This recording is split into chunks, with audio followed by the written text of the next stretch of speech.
And here we go. Digital Adel back with another Hoops Profile Beyond the Backboard podcast for you. It's just me today. My co-host Matt Hannafin had to cancel. He will be back at some point. Wasn't able to really find a substitute, so it is just me flying solo today. You and I, like it was in the beginning, the audience, here together to talk some hoops. You can find me on all social media platforms under the moniker Digital Adel, just as always. And you can find me as a contributor to 5 Reasons Sports Network on playback.tv/5RSN and playback.tv/hoops profile. We got some stuff coming up for the NCAA tournament. Hopefully we'll be able to get some of you over to that playback room so we can break down some of these prospects during the tournament at playback.tv. So welcome in. We have a really interesting show today. The landscape of college basketball is ever changing, just like the landscape of the NBA. Victor Wembanyama, right before we went live today, a couple of hours ago, has been ruled out for the rest of the season for the San Antonio Spurs, citing blood clots in his shoulder, of all places. It's really unfortunate for that team that traded for De'Aaron Fox, drafted Stephon Castle, but this could absolutely shake up the 2025 NBA draft by having Victor Wembanyama out for the remainder of the seasons, as was reported by Shams on Twitter. Now, how could this affect the NBA draft? Because the San Antonio Spurs are not likely to win very many games without Victor Wembanyama. And they could potentially, as they did when they had David Robinson and Tim Duncan, end up with a very high pick in the 2025 NBA draft. How scary would that be? Cooper Flagg and Victor Wembanyama. But what we're going to talk about today, we're not going to talk just about the happenings. We're not going to talk about the college basketball I've watched or about a very interesting poll question that I have come up with from someone on the 5 Reasons Sports Discord, where we had the argument about Jeremiah Fears. Fears, is he a top 10 pick? Who knows? I don't think so. I like Fears. I like him a lot, but he also has some limitations. So we'll get to those and we'll talk about that. But what's really interesting is the research that I did. And I apologize for my voice first and foremost. I am sick. I have a cold.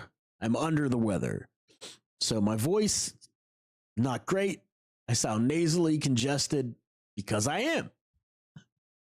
But what I want to talk about is some historical data and the narratives of, should you trade into the top 10 lottery to get into the lottery? Is it important? Is it necessary, if you're a rebuilding team, to have a top 10 pick? And some of this data is extremely revealing. Some of it, you could say, you might have already known one way or another, good or bad. And some of it's just rather eye-opening. So whenever you're building a franchise and you're trying to compete, and we'll pick the Oklahoma City Thunder, you could take the San Antonio Spurs, you could take the Miami Heat, you can take any of these teams that have not won a championship yet at any point in their development, and can they build a team through the draft? How high should they trade up? Do they need to trade up, or can they find the talent anywhere? Those are the questions. And that's the question that I had. So I did a little research. I went to Pro Basketball Reference. I looked up players that have been on all NBA teams since 1983. And what I found out was kind of staggering about how many draft picks ended up making an all NBA team since 1983. And what I came up with was 142 draft picks in the first round ended up making an all NBA team. Now, what was interesting to me was how many of these guys weren't necessarily the first overall pick. There were quite a few that were not, some very notable ones. And I'm going to share my screen. I did an Excel spreadsheet so that you could better see what I'm trying to illustrate. So let me just turn off my background here and then share my screen and then hide my face. There's my webcam. Gone. Boom. Don't see that. Yep, that's gone. All right. So here we go. If we take a look in alphabetical order, we have Al Horford. He was picked 3rd overall in his draft. Al Jefferson was picked 15th overall. Allen Iverson was the number 1 pick. Alonzo Mourning was the 2nd pick. Mari Stoudemire was the 9th pick. Andrew Drummond was the 9th pick. Andrew Bogut was his 1st overall pick. Andrew Bynum was 10th. Anthony Hardaway was 3rd. Anthony Davis 1st. Anthony Edwards 1st. Anthony Mason was undrafted. He made an all NBA team and was undrafted. Antonio McDyess, he was picked 2nd. Baron Davis was 3rd. Ben Simmons was 1st. Ben Wallace, another undrafted guy that made an all NBA team. Yeah, Bernard King, he was 7th. Blake Griffin, 1st. Bradley Beal was 3rd. Here, let me pop out a chat browser so I can actually see you guys if you happen to want to talk about any of this. Let's see. Some other notable surprises here. Brandon Roy was the 6th pick. Carlos Boozer was the 35th pick in the draft, and he made an all-NBA team. Super surprising. Of course, you got Carmelo Anthony. He wasn't even the 1st pick in his draft. Charles Barkley was the 5th pick in his draft. Chauncey Billups, Chris Bosh, Chris Mullen, Chris Paul, Chris Webber, Clyde Drexler, the 14th overall pick in his draft. David Lee, the 30th pick in his draft. Damian Lillard was the 6th pick in his draft. So you talk about modern day examples, Dame Lillard. David Robinson obviously was number 1 overall. De'Aaron Fox, who got traded to Victor Wembanyama's team. He's 5th overall. DeAndre Jordan was the 35th pick. DeMar DeRozan, 9th. Dennis Rodman, 27th. Devin Booker was 8th. Dirk Nowitzki was the 9th pick. Donovan Mitchell, 13th. Draymond Green was the 35th pick. You can see where I'm going with this. This data is all the way back to 1983. Goran Dragic was a 45th pick. Gilbert Arenas, 31. Jamal Mashburn, 36. Dumars was the 18th pick. Joe Johnson, the 10th pick. John Stockton, 16. Karl Malone, the 13th pick. Kawhi Leonard was the 15th pick. So the question is, with all of this data, Larry Bird, the 6th pick. Manu Ginobili was the 57th pick. That's crazy value for Manu Ginobili. Moses Malone, that was before the merger when he got drafted, so he doesn't really count in that. But there's a lot of players that were not the 1st overall pick or in the top 10. But the question that we have today, which I'm going to pose to you, let me change our poll question here. Because we have somebody that's already voted on the Fears poll. They say no, he's not a top 10 pick. So I got a new poll question for you. Before I reveal the chart in the data, Start poll question. Should teams, KJ from UConn, or was the top 7 pick? Talk about KJ Johnson. Kevin Johnson. Yep. Kevin Johnson right there. 7th overall pick. He's in the list. I have him. Like I said, this data goes back to 82, 83. 7th overall pick. It's crazy. But the question is, should teams trade up in the 2025 NBA draft to the top 10? Yes or no? So that's the poll question. I appreciate you, Drew. Thanks for stopping by. And for those that are like Drew, comment, man. This is an interactive show, especially without my co-host. I always love to talk to the audience. I always like to get your perspective on these things and these questions. The first vote that came in for Fears, is he a top 10 pick? We already talked about that. He said no. But should the teams trade up in the 2025 NBA draft to the top 10? That's what sent me down this rabbit hole of looking at all these past players on if they should be traded into the top 10. Like Shai Gilgeous-Alexander, for example, was the 11th overall pick. Sam Cassell was the 24th overall pick. Sean Kemp was picked 17th. Stephen Curry was the 7th pick in his draft.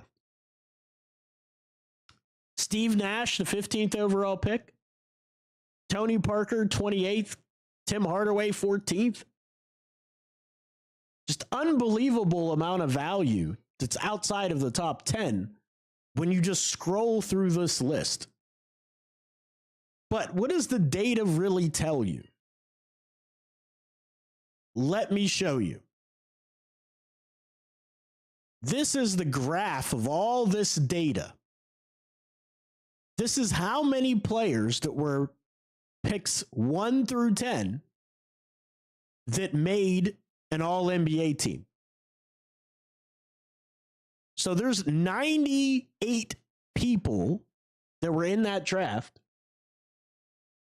that made an all-NBA team. And that's rounds 1 through 10. Picks 10 through 20, it drops off a cliff from 98 people making it down to 24. Only 24 players since 1982-83 picks 10 through 20 made an all-NBA team. That is staggering. Absolutely staggering data. And as you can see, your percentages of chance of hitting on an all-NBA player go down dramatically the further we go down. Picks 20 through 30. You've only had 11 players since 1982 and 83 that went on to make any all-NBA team. That could be all-NBA first team, second team, or third team. You've had 11 players. That's unbelievably bad odds. Rounds 30 through, pick 30 through 40, you've had 5. Picks 40 to 50, you've had 3. And picks 50 to undrafted, you've had 1. Actually, I take that back. You've had 2. 1 doesn't appear on this list because it was the ABA merger, which is Moses Malone.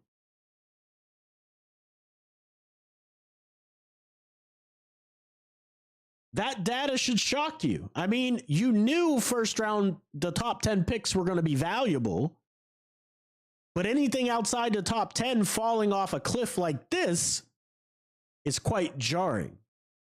So we call it the lottery, but any pick 11 through 13, 11 through 20, your odds aren't that great of getting a guy that's going to turn your franchise around. Now, they can help you win ball games. They can be good number 2s or number 3s on your team, high-level connector guys. But the odds are not in your favor of finding anybody franchise changing after pick number 10. That's what the data tells me. Let's look at it in a different way. Let me zoom in a little bit more here. Hold on. View. Whoops, hit the wrong button. Zoom. 200%. Okay, that's too much. Too much zoom. We'll go 175. Still too much zoom. 150. 750. All right. So this is the count of player by draft pick, right? So this is the number of draft picks that ended up going on to win to be on an all NBA team. So out of first round picks, right? The number 1 overall pick, 25 of them went on to be on all NBA teams. Number 2 overall picks, only 11 of them went on to make all NBA teams. The 3rd pick in the draft, 18 of them. For some reason, teams have had more luck hitting on the 3rd overall pick than the 2nd overall pick. That is bizarre to me. That is actually really bizarre. But 18 players went on to make all NBA teams. Only 7 players with the 4th overall pick made it. And then with the 5th pick, 11 players made all NBA teams. And as you can see, this precipitous drop off really from there. The 6th pick, very low odds of hitting. The 5th pick, very low odds of hitting. The 8th pick, even worse. But this 9th pick, for some reason, you've had more luck with the 9th pick. Who knows? And then 10th, 11th, for some reason it skips 12. I'm not sure why.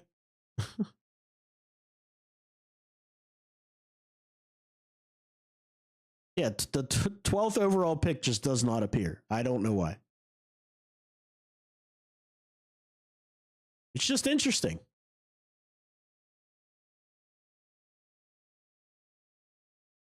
It's just very, very interesting to graph it out in this way.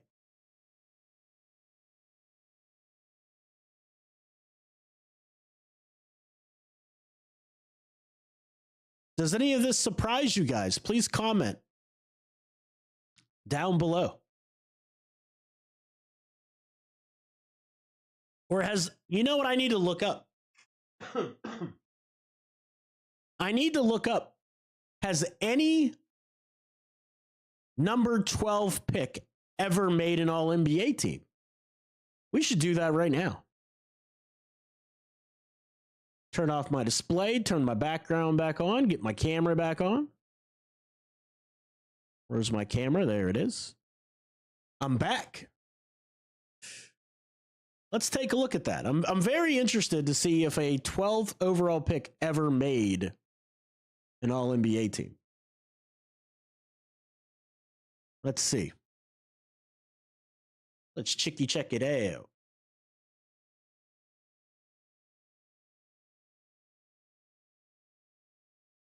We'll go Google.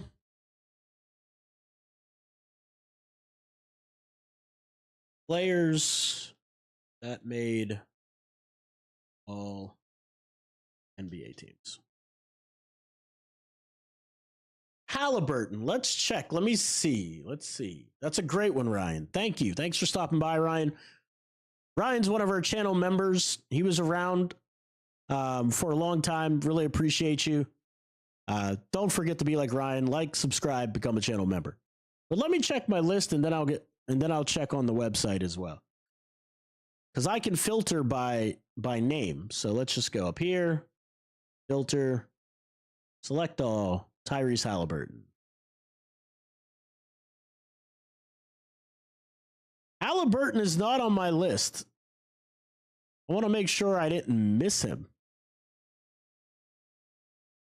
Oh, this data is not counting this year. Or last year. So maybe he didn't show up because I didn't get last year's data. It's a great question. Let's pull that up. Halliburton.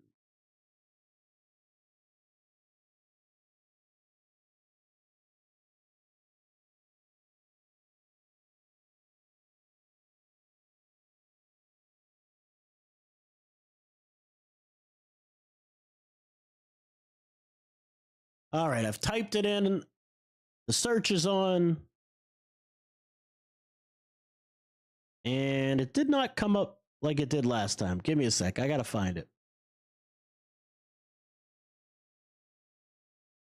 There we go. All NBA. Oh, I got to put in all NBA first team, second team, or third team. That made all NBA first, second team, or third team. All right, there we go. Year by year, all NBA teams. Yeah, so Tyrese Halliburton last year made all NBA third team. So this data doesn't include last year's all NBA team. If that helps. Yeah, no, I get it, Ryan. I just wanted to make sure my list, I understood it didn't include last year's team. So from 82, 83 up until 2023, sorry. But it is interesting. It is definitely interesting. Halliburton's definitely an anomaly. He's in that outlier category. So it can happen. The question just is, how likely is it to happen? And it's very unlikely. It's highly unlikely, actually. So let's take a look at Tankathon in the top 10 draft, the big board this year, right? Here, let me show you my screen again. Turn off my background, turn off my face. There we go. So Cooper Flagg obviously has a great opportunity to make an All-NBA first team. Dylan Harper has a great chance of making an All-NBA first team. Ace Bailey, Edgecombe, Casp, I believe he'll be there. Trey Johnson will be there. They have Fears ranked 9th on their big board. I don't see that. I mean, I like Fears, but 9th? I don't know about that. Derek Queen 10th, I don't see that either. But you got Knipple, you got Malawach, you got Asa Newell outside of the top 10. That doesn't bode well. Traore, Noah, Yeager, Cam Neely, Ben, Seraph. Colin Murphy-Boyles is not better to me than Thomas Sorber. He's not a better prospect than Sorber. I wouldn't even take him over Jace Richardson, Phylon, Fleming, Cam Jones, or Danny Wolf, maybe. I'm very low on Boyles. I'm very low on him. Let's bring our data back up for a second. Go like this. I can't get it to go half screen. Come on, data. There it is. And then by Tankathon. And then scroll down. Boom. So there's our data, right? Center this a little bit. So 98 first round picks. Cool. Actually, let's go back by pick. 18 number 3. So Ace Bailey, according to the statistics, has a better chance of hitting in this scenario just because he's the third overall pick. I think that's silly, but that's what the math says, right? Kasper Shakachonis in this scenario, the fifth pick.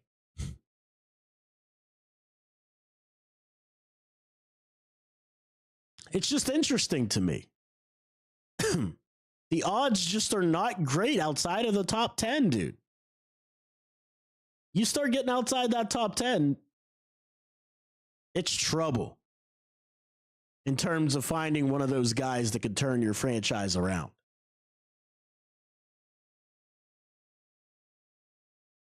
I really find it fascinating. I really do. I do want to talk a little bit about some of these international guys. I've watched these international guys now. Ben Seraph, I've watched a ton of his games. I mean, in the past couple of days, I've probably watched 5, 6 of those games from that German team. And what I wanted to point out is that he can really play. He's really fast. He's got an excellent first step. He's not super twitchy left and right, but he's really fast. Finishes at the rim, a good passer. He's not overly physical. In fact, he's super finesse. I did a comparison. I'll show you on Tankathon, where I was comparing some of the top guards, and he's right up there in a lot of categories. But there's one clear winner who stands above them all. And that's Kasparas Jakachonis. Here, let me show you this data. This is very interesting.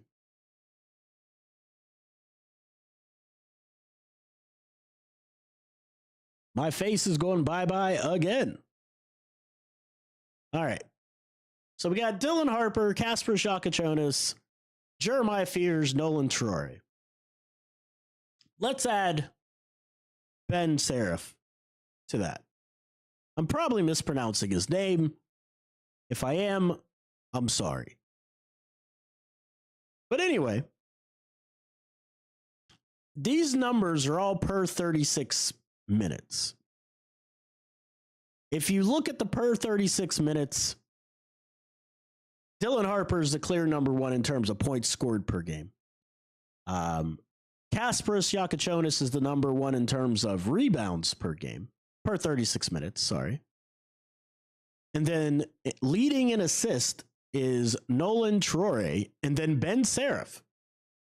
Seraph can really play the game. He really collapses the defense with that speed. He's one of those guys that can get downhill, coming off the pick and roll or in transition. He's just really, really good at that. In a pro league, mind you. He's in a professional league in Europe. But then behind Traore and Seraph is Jakachonis. Blocks, I'm not going to really worry about blocks. Steals per 36 minutes is Jeremiah Fears. He's really good in the passing lanes. But all these guards are good at getting into the passing lanes. Harper, Jakachonis, Fears, Traore, Seraph. They're all very crafty, all very aggressive in the passing lanes. I like that a lot. Jakachonis and Fears and Seraph head and shoulders in terms of turnovers of everybody else. They turn the ball over like it's nobody's business. They need to really clean that up, in my opinion. How did this get over there? Hold on, put this back where it belongs.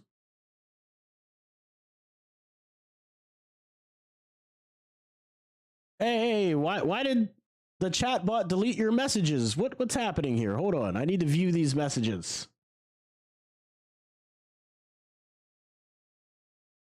No, I want to view the messages. Oh, there it is. Now I can see them. It says it sucks we won't see Harper and Bailey in the tournament. I was really hoping Rutgers could figure it out. I agree with you 1,000%, Ryan. That's one of my biggest gripes about this college basketball season is that we're not going to get see those two against better competition because they're not going to make the tournament. Whenever the pressure's on and it really matters, that is definitely something that is worrisome for sure. Oh, you deleted the first one. Okay. I was wondering. I was like, I want to read I want to know what you got to say. I was interested. But as we go down to the shooting efficiency stuff and then the advanced analytics stuff, it becomes really revealing about Kasparas Jakučionis. You'll see. But in terms of field goal percentage, Casp and Dylan Harper are really close. Ben Seraph is right there with him. So if you really want to contextualize that, think about how good Dylan Harper is in college at finishing at the rim. Ben Seraph is basically the same way internationally, but he does it in a different way. It's because he's so quick and fast. He's always beating his man off the dribble and collapsing the defense. He does it all the time with regularity. None of these guys shoot the three ball particularly well, to be honest with you. The only one that has a good free throw percentage is Jeremiah Fears and Jakučionis. Harper, Traore, Seraph, they're all going to need to work on their shooting mechanics at the next level.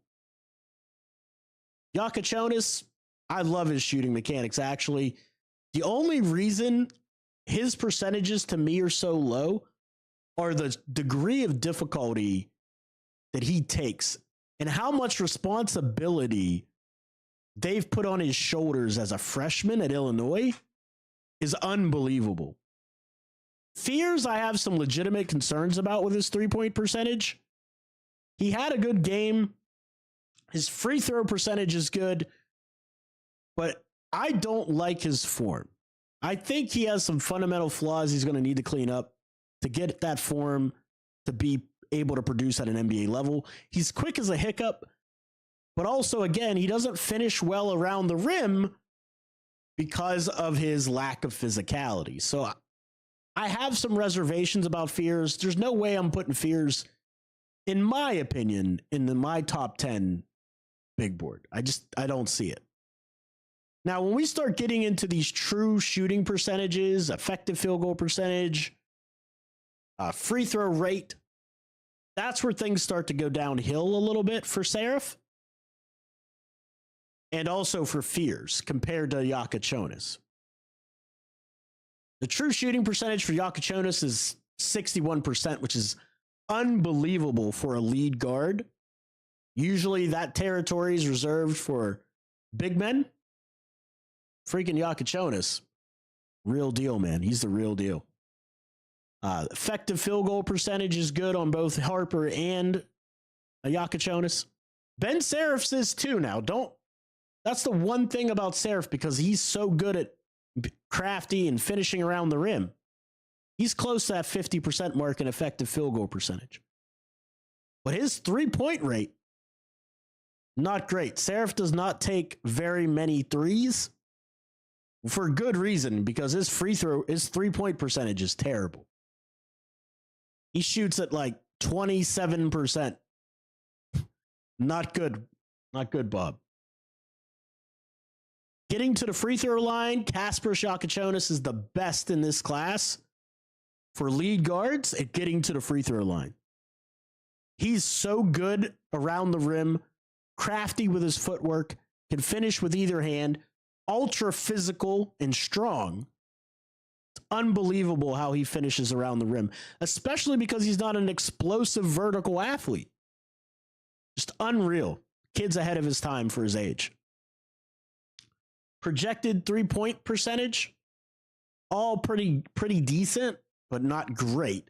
Kasparas Jakučionis is the best one that translates to the NBA game in terms of three-point shooting. Their usage rates are all really high, every single one of them.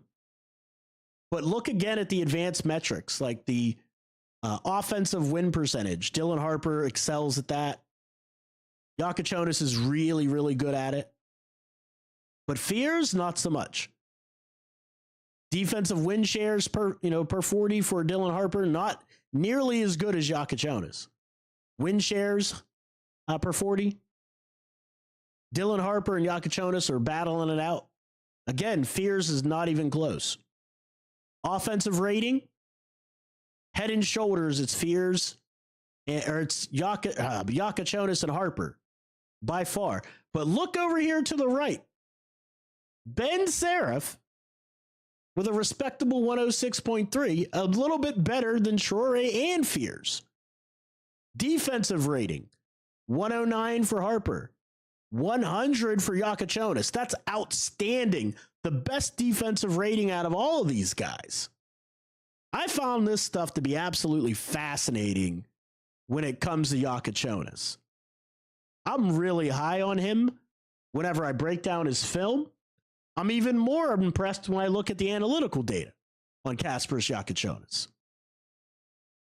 Offensive blocks. I can't talk, dude. I'm sick. Sorry. Offensive box plus minus. Dylan Harper wins that. Defensive box plus minus. Kasparas Yakachonis wins that. So when we're talking about hitting on like the first, second, or third pick, or fourth or fifth pick, and all that jazz, you can easily see how somebody like Kasparas Yakachonis can buck the trend. I would absolutely have Kasp above VJ Edgecombe. Absolutely would have him above VJ Edgecombe. I'm not taking him above Ace Bailey because of the unique shot-making ability that Ace Bailey has. I want you guys to take a look at this Ace Bailey stuff real quick.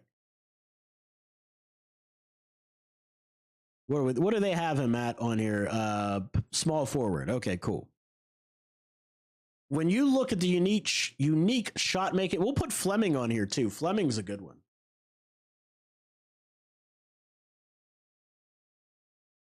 So we add Rasheer Fleming.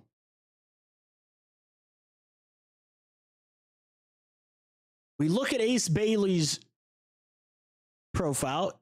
All these guys are really young except for Fleming. The per 36 numbers for Cooper Flag, he's in a class of his own. I don't even know why he's up here, but because he's on a class of his own.